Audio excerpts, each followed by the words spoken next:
이번 주 수요일부터 사순절이 시작되어집니다. 제가 미션을 드렸죠. 하루에 마가복음 4장씩 읽으면 사순절, 부활절 되기 전까지 우리는 마가복음을 10회도 갈 수 있습니다. 꼭 다 완주하셔서 뭐라도 하나 받아가시길 바랍니다. 그리고 이거 하나 나눠드렸는데 위에다가 이름을 쓰셔서 부활절날 아침에 제출해 주시면 되겠습니다. 날씨가 확 풀렸습니다. 씨 뿌리는 봄이 찾아오고 있는데 여러분들 기도의 씨앗도 올해는 유난히 더 많이 뿌리시길 축복합니다. 우리 옆에 계신 분들과 함께 인사 나눠볼까요? 기도의 지경이 넓어지길 축복합니다.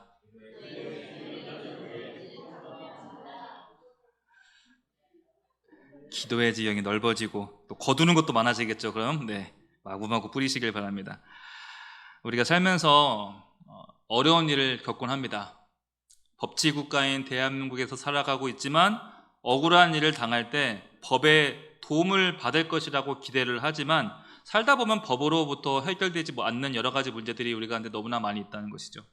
법을 믿었다가 오히려 실망하게 되고 법에 실망하게 되고 법을 모르는 것이 이유가 되어서 오히려 그 법이 내 삶의 가시가 되고 올가미가 될 때도 많이 있습니다. 언제부턴가 학교나 직장에서 따돌림이 심각한 사회적 문제로 대두되어 오고 있죠.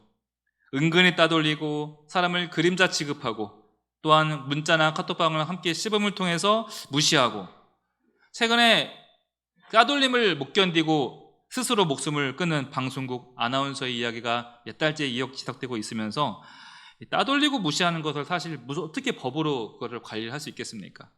이렇게 법으로 보호받지 못하는 영역 속에서 우리는 수시로 공격을 당하기도 하고 때로는 우리가 누군가를 공격하는 줄도 모른 채 우리 역시도 누군가를 공격할 때가 있다는 것이죠.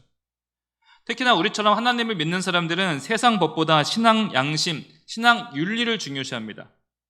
우리는 그리스도인들은 법을 통해 이기고 법을 이용해서 승리한 삶보다 차라리 내가 손해보고 말지, 차라리 내가 양보를 택하는 것을 더 마음 편해합니다. 손해보더라도 용서하고 발 뻗고 자는 것을 더 우리가 선호한다는 것이죠. 몇 년 전에 한 성도님께서 이런 말씀을 저한테 한 적이 있어요. 원가 5만 원짜리 물건인데 다 무너져가는 업체의 물건을 사면 10,000원이면 헐값에 매수할 수 있다는 것이죠. 그런데 믿는 사람으로서 그게 안 된다는 거예요. 원가 5만원짜리를 만들었으면 그게 얼마에 팔리겠어요? 적어도 7만원, 8만원, 10만원에 팔린 물건인데 단돈 10,000원에 팔아야 하는 그 기업주, 사장의 마음이 어떨지를 너무나 잘 아니까 자신도 그런 눈물난 상황을 경험해 본 적이 있다 보니까 차마 그럴 수 없어서 물건의 가치를 다 치러주고 물건을 사온 적이 있다고 합니다. 우리는 흔히 가성비를 따집니다. 가성비. 조금이라도 성능이 비슷하다면 가격을 싸게 사는 것을 경제적이고 합리적이라고 말을 하죠. 하지만 비싸게 만들어서 싸게 팔아야 하는 눈물을 흘리는 사람도 있다는 것이죠. 좋은 제품을 정성껏 만들었는데 헐값에 팔아야 되는 사람들. 여러분들 농사 지시니까 더 잘하실 거라 믿습니다. 가격을 비교해서 버튼을 누르는 그 합리적인 선택 이전에 이러한 아픔이 우리 가운데 충분히 있을 수 있고 그것이 바로 내 문제일 수도 있다는 것이죠. 만약에 예수님이라면 어떤 선택을 하실까? 만약 우리가 이러한 고민을 가지고 살도록 우리를 부르신 것은 아닐까 생각을 하게 됩니다. 주님께서는 우리가 합리적인 그리스도인, 이성적인 그리스도인이 아니라 아픔을 같이 공감하고 그런 보듬어 줄 수 있는 사람으로 우리를 부르신 것이 아닐까 하는 생각을 하게 됩니다. 문제는 그런 선한 고민과 걱정이 우리 가운데 있다 하더라도 당장 우리 삶 속에서 억울하고 슬픈 일들이 너무나 많이 있다는 거예요.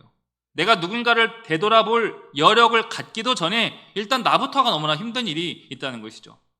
오늘 시편 43편에서 이 시편 저자는 우리가 그런 상황에서 어떻게 살아가야 하는가를 이야기하고 있습니다. 먼저 1절 말씀인데요. 우리 다시 한번 읽어보도록 하겠습니다.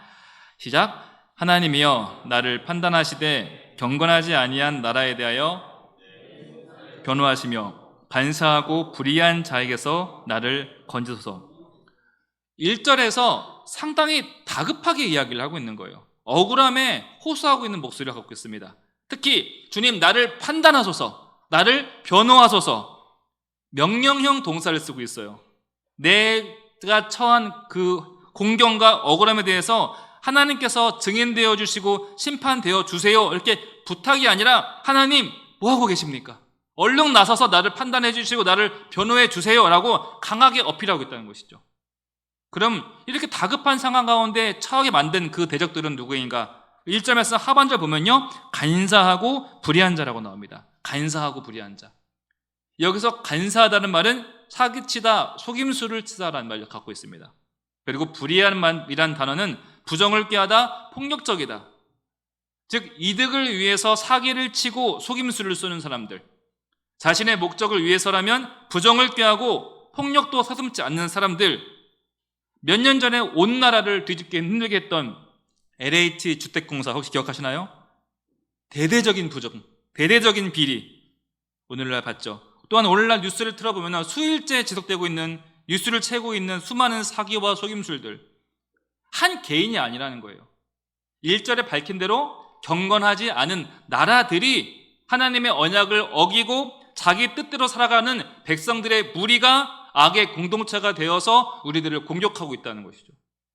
이렇게 믿는 이들을 향해서 조롱하는 대적들이 정직하고 살아가는 우리들을 공격하고 있다는 것이죠.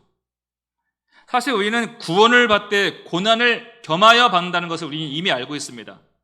그래서 믿는 이로서 어느 정도의 선호에, 어느 정도의 억울함은 다들 수용합니다. 그래, 내가 짐을 지고 가자. 이쯤 되면 내 십자가로 여기며 살아가자. 때로는 고난을 유익으로 여기고 고난의 의미를 해석하고 감사함으로 이해할 때가 너무나 많다는 거예요. 세상에 이런 사람들이 어디 있어요? 오직 믿는 사람들만 이것이 가능하다는 것이죠. 그런데 안 되는 부분도 있다는 거예요. 그게 뭐냐면요, 1절 말씀처럼 자격이 안 되는 이들이 우리를 정죄할 때, 감옥 가야 마땅할 사람들이 그들이 의로운 척하면서 우리를 정죄할 때, 이거는 진짜 뭔가 안 된다는 거예요. 되게 쉬운 예로 제가 군 생활 얘기를 자주 꺼내는데 참 어려웠던 것이 있었는데, 뭐냐면은 고된 훈련보다 힘든 것이 군 생활 전혀 적응 못하는 고문관이라고 하죠. 그 고문관이 고참이 되었을 때가 제일 힘들었습니다. 여러분 무슨 말인지 아시겠어요? 여러모로 봐서 정말 저보다 나오는 것이 하나도 없는 사람이 갑자기 군생활 1년째 하면서 총도 제대로 맬 줄 모르고 전투와 끈도 묶을 줄 모르는 그런 사람이 갑자기 때가 되어서 군대 고참이, 내무반 고참이 되었을 때 그때부터 군생활이 꼬이기 시작합니다. 너무나 힘들어져요. 그것만큼 힘든 것이 없는 거예요. 직장생활도 그렇잖아요. 내가 저런 사장을 위해서 내 이 젊음을 불태워야 되나? 내가 이토록 불의한 회사를 위해서, 부도덕한 회사를 위해서 내가 양심과 윤리를 버려가면서 내가 내 땀과 희생을 해야 되나? 당시에 군생활할 때 참 힘이 되었던 두 가지 말이 있었습니다. 지금 생각해보면 제 인생의 가르침인데요, 첫 번째는 소대장이 그런 사실을 다 알고 있다라고 우리를 따로 불러가지고 고기 먹여줄 때였어요. 너희들 힘든 거 다 알고 있으니 조금만 견뎌라. 고기를 먹어서가 아니라요, 알고 있다는 그 말이 너무나 감사했어요. 너무나 힘이 되었습니다.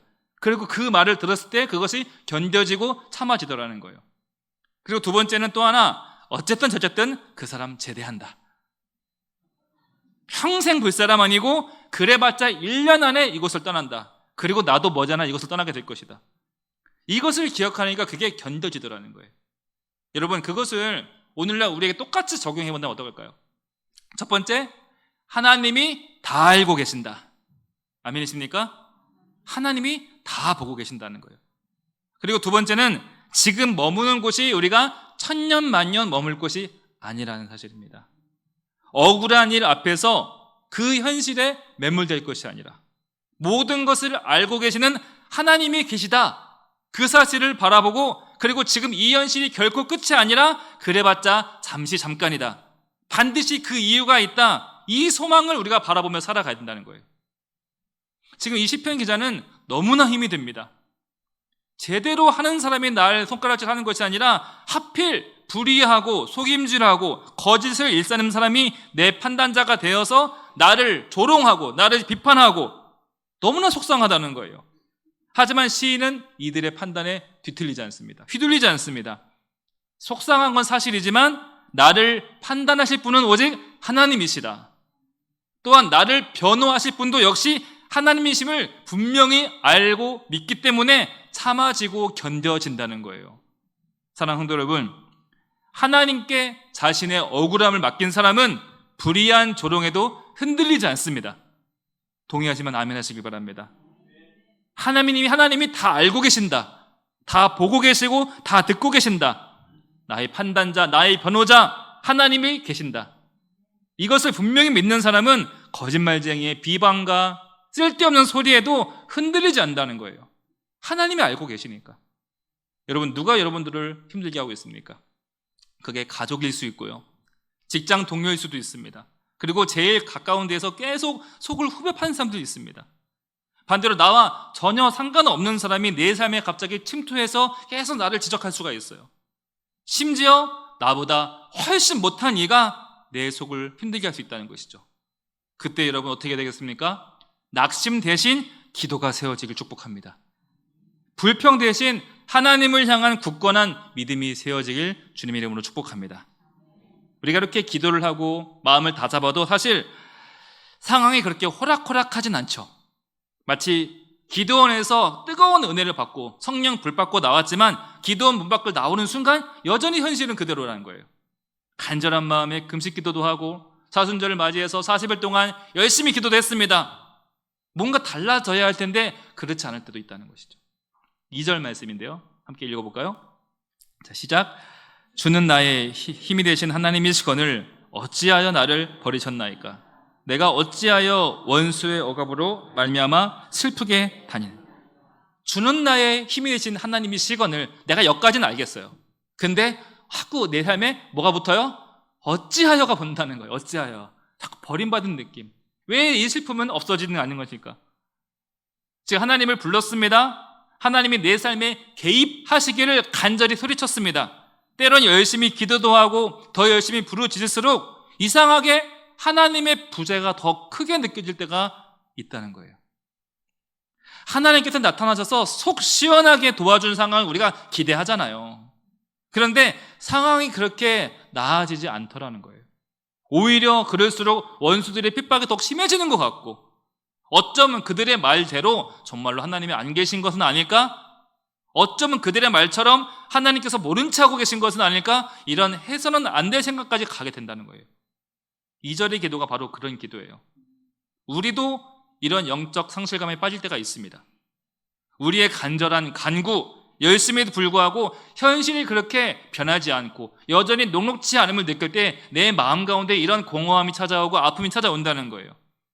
그러나 여러분, 우리의 눈앞이 현실이 요동친다고 해서 내가 함께 요동칠 것이 아니라 우리의 시선은 계속 하나님을 바라봐야 됩니다.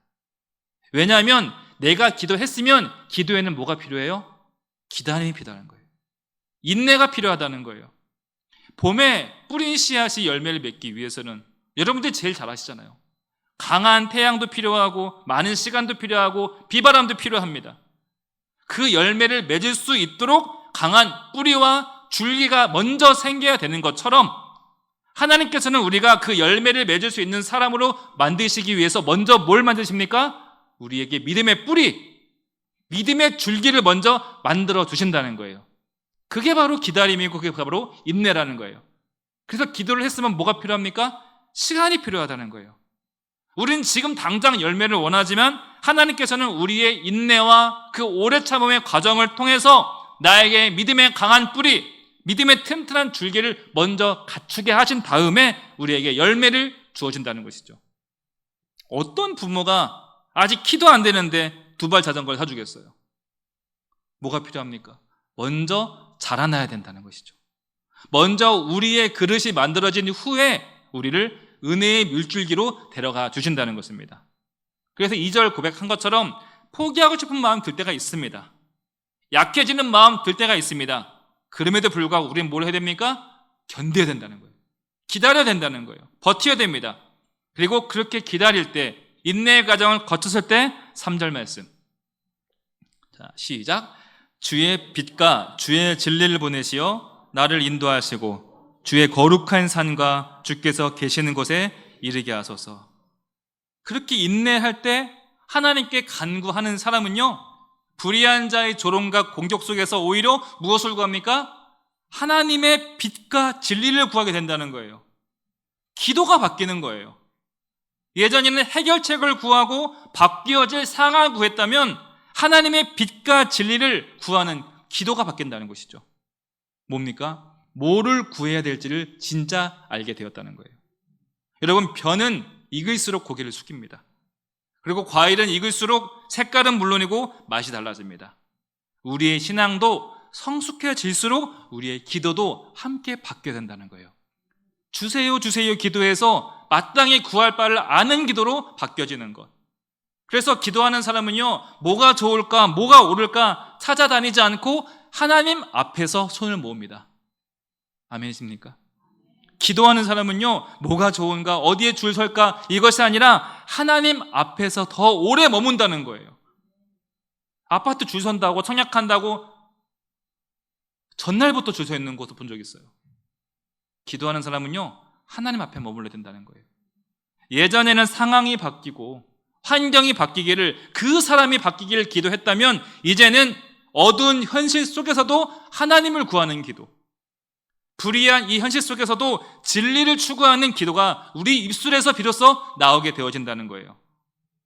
하나님을 알게 되니까 깨닫게 되어지는 거예요. 아, 상황과 환경이 나를 바뀌는 것이 아니라, 나를 구하는 것이 아니라 하나님이 나를 구원하시는구나. 그 사람이 없어진다고 해서 내 삶이 평안해지는 것이 아니라 하나님이 내 삶을 평안케 해주시는 거구나. 돈이 나를 구하고 돈이 나를 치료하는 것이 아니라 하나님의 빛과 그 진리가 나를 살게 하는 것을 알기 때문에 내가 마땅히 구할 기도로 바뀌게 되어진다는 것이죠. 여러분, 상황을 구하는 기도에서 감사를 구하는 기도로, 무언가를 더 쌓고 얻는 기도에서 탐심을 물리치는 기도, 겸손과 겸비를 구하는 기도로 우리 기도가 바뀌어진다는 것이죠. 이것이 바로 기도의 지경이 넓어지는 거 아니겠습니까? 여호수아서 24장에서 여호수아는 마지막 유언을 하죠. 다 아시는 말씀일 텐데, 너희가 섬길 자를 오늘 택하라. 나와 내 집은 오직 여호와만 섬기겠노라. 여호수아가 왜 이런 유언을 했겠습니까? 가나안 땅에 들어왔는데 지금 심각한 거예요. 그냥 두면 큰일 날 것 같은 거예요. 이 가나안의 뛰어난 농경 문화, 쉽게 잘 살아가는 방법, 쉽게 돈 버는 법, 오감을 자극하는 수많은 유혹거리들, 화려한 음악과 다양한 쾌락, 이 가나안 문화만 따라가면 삶의 질이 바뀔 것 같은 거예요. 눈에 보이는 이런 풍조 속에서 이들이 하나님을 선택할 리가 전혀 없다는 것이죠. 그래서 여호수아의 마지막 유언이 뭡니까? 너희는 이방 문화를 섬길 것인지 아니면 하나님을 섬길 것인지 지금 택하라. 오늘 택하라. 다만 나와 내 집은 여호와를 섬기겠노라. 제발 보이는 대로 살지 말고 눈을 감고 하나님을 찾으라는 거예요. 제발 들리는 대로 살지 말고 귀를 막고 하나님의 말씀을 들으라는 겁니다. 여러분, 우리 가정 얼마나 소중합니까? 우리 가정을 위해 여러분 축복 기도하실 때 우리 가정이 다른 것보다 하나님 앞에 더 오래 머물게 해달라고, 내 자녀가 하나님 앞에서 손을 모으게 해달라고 반드시 이 가정이 여러분의 가운데 있길 축복합니다. 이 복을 알기 때문에, 이 기도가 얼마나 중요한지 알기 때문에 시인은 4절과 같이 하나님께 기도하는 것이죠. 우리 4절 말씀 함께 읽어보겠습니다. 그런즉 내가 하나님의 제단에 나아가 나의 큰 기쁨이 하나님께 이르리이다. 하나님이여 나의 하나님이여 찬양하리다. 시인은 지금 예배의 자리로 나아가겠다고 결단한 것이죠. 물론 하나님께서는 모든 곳에 계시고 언제나 우리와 함께 하시지만 예배는 공식적으로 하나님께서 말씀을 주시겠다, 복을 주시겠다가 하나님께서 인정하신 자리입니다. 하나님께서 공식적으로 우리에게 말씀하시고 은혜를 주어지겠다 하는 그 예배의 자리로 내가 나아가야겠다고 다짐했다는 거예요.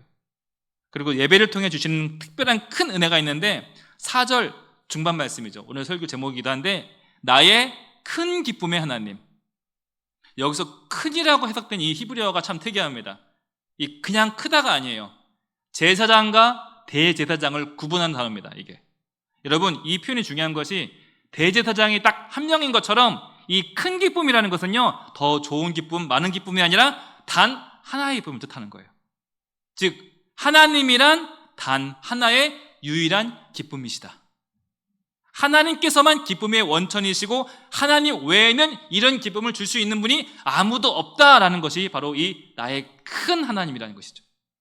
여러분, 예배를 통해서 얻는 기쁨이 바로 이 가장 큰 기쁨이라는 것이죠. 예배를 통해서 하나님께서 우리에게 이러한 유일한 기쁨을 주시고 기쁨의 원천이심을 우리에게 알려주시는 것입니다. 그러니 여러분, 이것을 알게 된 이상 시편 기자의 소원은 더 이상 환경이 바뀌고 상황이 바뀌는 그 기도가 될 수 없는 것이죠. 이제 그의 관심은 오직 하나님께 나아가는 것과 하나님을 온 마음으로 노래하는 것. 뭡니까? 소원이 바뀌는 거예요. 기도가 바뀌고 소원이 바뀌게 되었습니다. 태양을 경험한 사람이 촛불에 만족할 수 없는 것처럼, 내가 태양을 경험했기 때문에 더 이상 촛불을 구하지 않는 것처럼, 하나님을 은혜를 맛본 사람, 하나님의 그 기쁨을 경험한 사람은 하나님을 구하는 것으로 그 인생의 목표가 완전히 바뀌어지는 것이죠. 여러분, 우리 모두가 하나님을 만났음에도 불구하고 여전히 세상을 추구하는 이유가 무엇입니까? 우리가 태양을 경험했으면서도, 태양을 알고 있으면서도 여전히 내 가정에 금방 꺼져버릴 촛불들을 잔뜩 쌓아놓는 이유가 무엇이겠습니까? 이스라엘 백성이 기적이 부족했을까요? 홍해의 기적, 요단강의 기적, 여리고성이 무너지는 기적은 넘쳐났어요. 몰라서가 아니라 삶에서 잊혀졌기 때문이에요. 눈을 크게 뜨면 쉽게 볼 수 있는 것이지만 내가 영적인 눈이 감겨져 있기 때문에 금방 잊혀져 버린다는 거예요. 여러분, 눈에서 멀어지면 어떻게 됩니까? 마음에서도 멀어집니다. 당연한 거예요. 말씀이 내 눈에서 멀어지고, 기도가 내 입술에서 멀어지고, 입술이 내 입술에서 멀어지면 어떻게 되겠습니까? 찬송이 내 입술에서 멀어지면 어떻게 되겠습니까? 자연스럽게 그 빈자리는 다른 것들로 채워지게 되는 것이죠. 그 비워진 영혼 가운데 금세 꺼져버릴 촛불들 가득 채워놓고, 우상들 가득 채워놓고, 그리고 한 얘기가 뭐예요? 아, 이러게도 사라지네? 이 삶도 괜찮네? 기도하지 않아도 삶이 사라지네? 내 영혼이 죽어가는 줄도 모르고 만족하며 살아간다는 것이죠. 여러분, 우리에게 필요한 것은 더 좋은 기쁨, 더 나은 기쁨, 더 다양한 기쁨이 아니라 오직 하나밖에 없는 가장 큰 기쁨, 그것을 우리에게 필요하다는 사실을 기억하시길 바랍니다. 우리가 정신을 바짝 차려야 된다는 것이죠. 그래서 시편 기자는 5절과 같이 오늘 말씀을 마무리 맺습니다. 함께 읽겠습니다. 내 영혼아, 내가 어찌하여 낙심하며 너는 하나님께 소망을 두라. 그가 나타나 도우심으로 말미암아 내 하나님을 여전히 찬송하시로다. 사실 아직 시인에게 빛과 진리가 충만히 임한 건 아니에요. 여전히 상황은 그들이 나를 조롱하고 있고 압박하고 있습니다. 그러나 시인은 발견했죠. 내가 구해야 할 것은 빛과 진리구나. 내가 찾아야 할 것은 오직 가장 큰 기쁨의 하나님이구나. 이것을 알았기 때문에 이제 정신을 바짝 차리는 거예요. 그리고 스스로를 향해 얘기하는 겁니다. 내 영혼아, 하나님을 기다리자. 내 영혼아, 다른 것을 바라보지 말고 오직 하나님께만 소망을 두자. 하나님을 찬양하자. 들판의 벼가 강한 비와 매서운 바람과 따가운 햇살을 맞지만 오히려 그것을 통해서 알곡이 맺어지고 고개가 숙여지는 것처럼 지금 나에게 찾아온 이 고난이 나를 채우시는 하나님의 은혜구나, 하나님의 경륜이구나, 이것이 깨달아졌다는 것이죠. 성도 여러분, 이런 사람을 그 누가 감당할 수 있겠습니까? 가장 큰 기쁨을 위해서 잠깐의 고난을 견디는 사람, 가장 큰 기쁨을 위해서 사소한 기쁨에 치우치지 않는 사람을 세상 그 누가 감당할 수 있겠습니까? 우리가 하나님께 소망 둔다는 것은 절망을 거절한다는 것을 뜻합니다. 내가 하나님을 바라보며 하나님을 기다린다는 것은 나에게 찾아온 그 어둠에 휘둘리지 않고 그 어둠 너머에 있는 빛을 바라보겠다고 스스로 다독거리는 거예요. 그래서 내 영혼아, 하나님을 바라보자. 내 영혼아, 오직 하나님께만 소망을 두자. 누가 내 옆에서 제잘거리더라도, 누가 내 옆에서 나를 괴롭히더라도 신경 안 쓰겠다, 절망하지 않겠다, 스스로 다짐하는 것입니다. 사랑하는 여러분, 언제나 하나님을 나의 구원자라, 그리고 오늘 말씀에서처럼 나의 가장 큰 기쁨이라 선포하며 살아가는 저와 여러분 되시길 축복합니다. 그리고 그 기다림의 인내가 여러분들에게 믿음의 튼튼한 뿌리와 튼튼한 줄기를 갖게 해줄 것입니다. 그리고 그 줄기와 뿌리 위에 놀라운 하나님의 열매를 맺게 해주실 것입니다. 또한 그 기다림의 인내가 넓은 그릇이 되어서 은혜의 물줄기에 여러분의 인생을 가득 채워주실 줄 믿으시길 바랍니다.